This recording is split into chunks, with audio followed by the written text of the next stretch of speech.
And welcome back to Conversations with Great Minds. I'm speaking with legendary anti-nuclear spokesperson Dr. Helen Caldicott, president of the Helen Caldicott Foundation, founder of the Nuclear Policy Research Institute, which became Beyond Nuclear, and author of 7 books, and editor of the new book, Crisis Without End, The Medical and Ecological Consequences of the Fukushima Nuclear Catastrophe.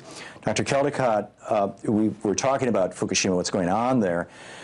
First of all, how did this book come about? Tell me about this. Well, I held a symposium last year at the New York Academy of Medicine on the 2nd anniversary of Fukushima.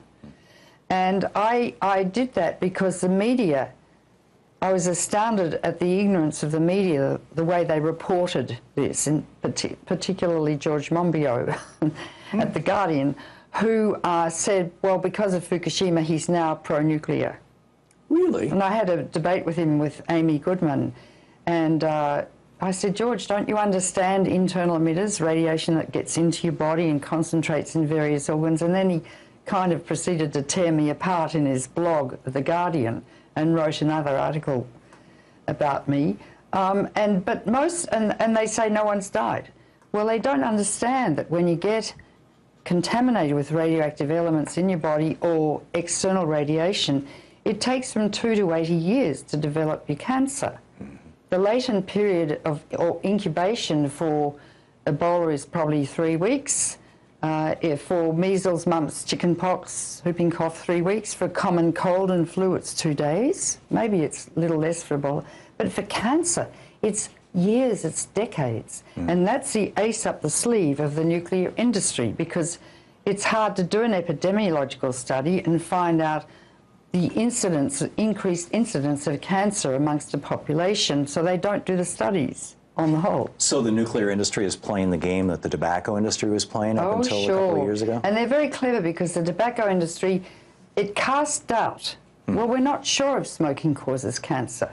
The nuclear industry is the same, and so is the people, the climate skeptics. We're really not sure. And it's a very clever mechanism to produce doubt in people's minds. I knew in medical school when I first started, 1956, we knew then that smoking caused cancer. And we've known since Madame Curie developed cancer. She refined, radium from pitchblende. She used to walk around with a little lump in the pocket playing with it. She used to watch it at night because it glowed in the dark. When she died of aplastic anemia, her whole bone marrow just gave up. Her skeleton was so radioactive, she had to be buried kind of in a radioactive waste facility.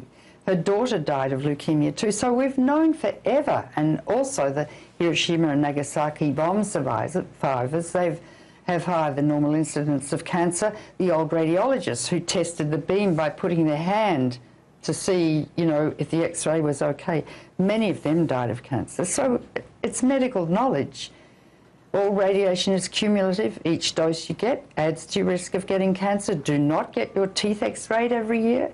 My ex-husband was a radiologist. They make money by X-raying you. Do not. If you have a sore tooth, yes, that's all. Don't walk through X-ray machines at airports. If a doctor says you need an X-ray, doctors are not gods, although we play gods sometimes. And you say, why do I need a chest X-ray? And if the doctor can't give you a good answer, don't have one. Yeah. CT scans give you a hell of a dose of radiation. Yeah, I've heard that. So so your response to the people who say no one has died as a consequence of Fukushima is... It's extraordinary medical ignorance, and that's why I held the symposium, to try and educate the media. But the media do, Matt Wald, who writes for the New York Times, he went, I think, to some pro-nuclear conference that weekend. It's very hard to educate the media. But as Jefferson said, an informed democracy will behave in a responsible fashion. The media is determining the fate of the Earth now. You're right. Because they're the ones that inform the people. I used to know during the Freeze campaign in the 80s, if Mrs. Brown in the supermarket ladling her trolley up with crates of Coke and 4 kids behind, if she didn't know that she could be killed tonight in a nuclear war, we were nowhere. And that's when we got 80% of people supporting the notion of a nuclear weapons freeze, ending the arms race, that I could go to Tip O'Neill, who was chairing the House floor, and say, I want to see Tip. And he'd come out meet in his office and say in his lovely Bostonian accent, "What can I do for you, doctor?" Because 80% of people were behind us. And that's what we've got to do again. We must educate people, and scientists tend to stay in their labs, doctors in their consulting rooms. It's now our responsibility to tell people what we've done with science and to teach them so they know how to use their democracy in an informed way. Yeah. It wasn't one of the motivations for the original nuclear industry back in the 50s that you had a bunch of scientists out of Los Alamos who were feeling overwhelming guilt over the death of all those people in Hiroshima and Nagasaki, and they were trying to say, we have to have something good come out of this. Maybe we can make electricity. Well, there were two motivations, and I knew many of the men in the Manhattan Project. They're since dead, and they had terrible guilt, but they went to their graves still feeling guilty.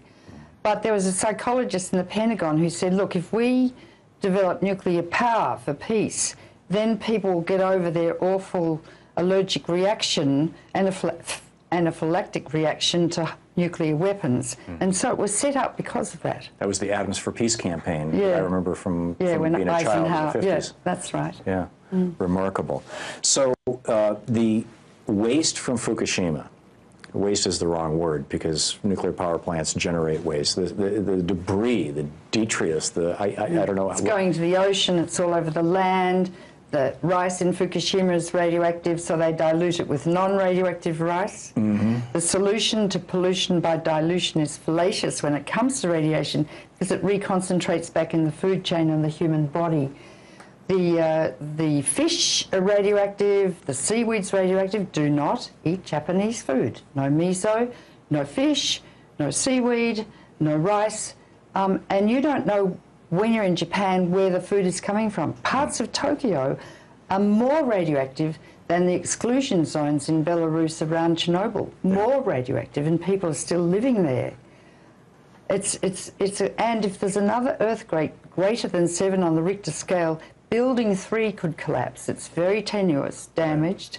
Down comes the cooling pool full of spent fuel, and the zirconium fuel rods could catch fire, and there'd be literally a nuclear volcano contaminating the whole of the northern hemisphere, and the thing would land on the molten core, and God knows what would happen to that.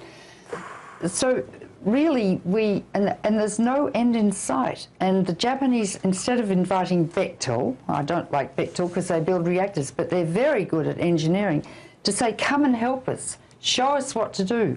They're ignoring the international community.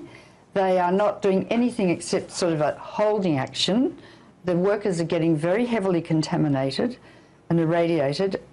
It's really a medical scandal, but it's a problem that is a problem for the whole of the Northern Hemisphere. It's a global public health problem. And I've told my son in Boston with my 2 little grandchildren, if another accident happens, I'm flying you to Australia. And he didn't like that at all. But children are very sensitive to radiation, much more so than adults. Is that in part because you're concerned about airborne radiation if 3 falls over, and in part because water circulation tends to stay hemispheric? The 2 air masses at the equator, northern and southern hemisphere, don't mix. So you get the fallout, right? But the water currents move right up north, down past the west coast, round and down past Australia. And I live in a little fishing village on the Pacific Ocean. Fish swim thousands of miles and don't follow the currents. They're catching tuna now in California, which have cesium and other elements from Fukushima. So it's a catastrophe that is ongoing without an end, and no one's attending to it. Right.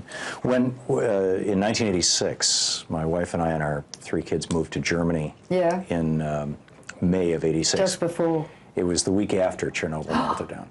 And, in fact, I flew into Frankfurt. Actually, we moved in June. I flew in on my birthday on May 7th, and it was, as I recall, maybe it was the week after, but it was right after it had melted down.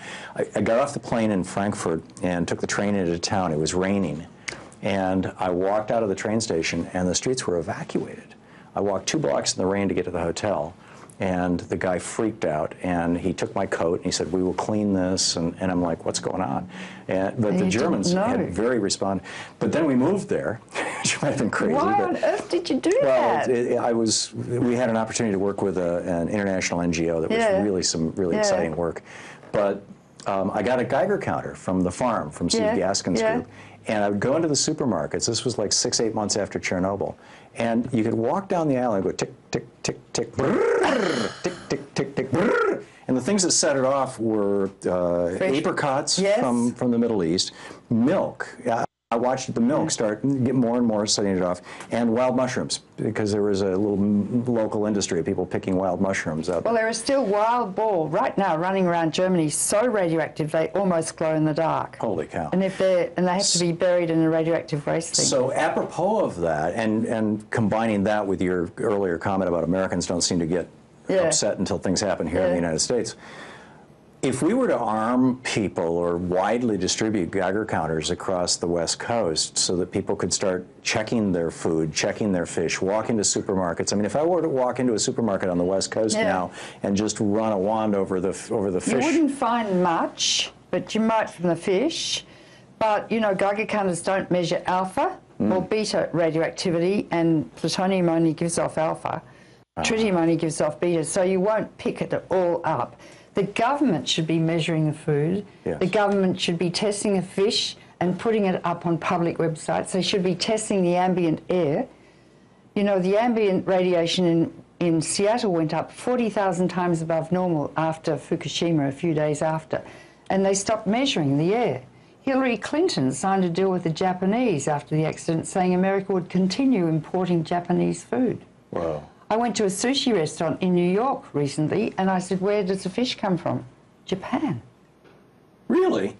You would think that they would use East Coast fish, but... I know, so I got my sushi from New Zealand and Canada. Yeah. It's really, because it's an invisible, silent killer. You can't taste, smell, or see radiation in your food. It's a silent thing. Yeah.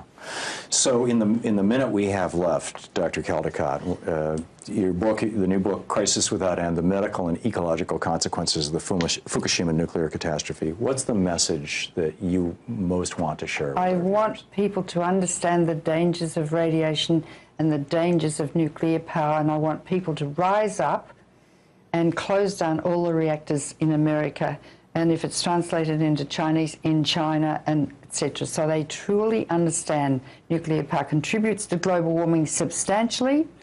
It's a carcinogenic industry, must be closed down, and it's a nuclear weapons industry, and therefore it is totally medically contraindicated. Medically contraindicated. Said like a physician. It's absolutely brilliant. The book is Crisis Without End, edited by Dr. Helen Caldicott, The Medical and Ecological Consequences of the Fukushima Nuclear Catastrophe. And Dr. Caldicott, thank you so much for being with us. Thank you very much, True Tom. honor and pleasure to be with us. It's an honor to be with you. Thank you. To see this and other conversations with great minds, go to our website, conversationswithgreatminds.com.